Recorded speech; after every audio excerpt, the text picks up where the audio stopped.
Yung babae na nakita ko last time, yung feeling mo na nakausap na siya babae after 300 years, pero nasaktan mo. Hoy, ano ba yung sinasabi mo? Mukhang di maganda naging ending yung dalawa. Nag-break na yata kayo, no? Tama ako? Teka, sandali. May girlfriend ka na? Maganda ba? 19 lang siya. Baka, maganda. Hindi ko siya iniisip. Iniisip ko yung stocks ko. Ano ba pinagsasasabi mo sa harap ng bata? Huwag mong malitin ang kakayahan ng Grim Reaper na makita ang future.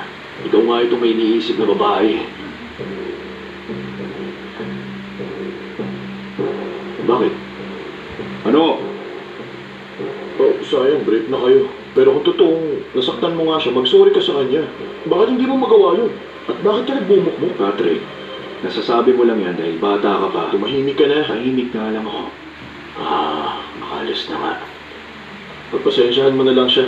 Nakakahiya talaga ang ugali ng uncle ko na to eh. Mag-sorry ka na lang kasi sa kanya. Magpakalalaki ka. Bam! Gawin mo na. Bam! Penge! Bam! Ng credit card.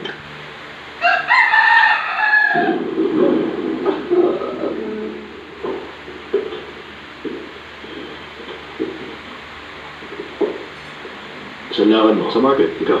Pupunta ako sa dry cleaners para ipalinis to. Una na ako. Good luck.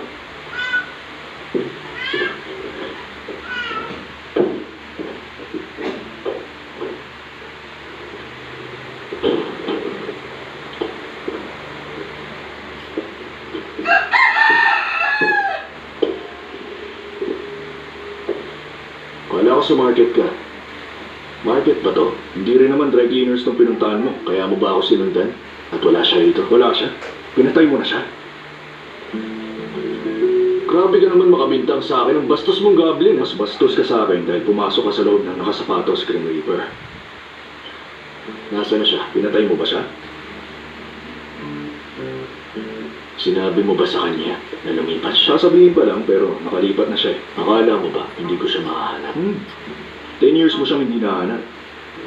Hindi mo pa rin siya mahahanap kahit hindi siya lumipat. Ganun ha. Saan siya lumipat? Alam mo no? Saan?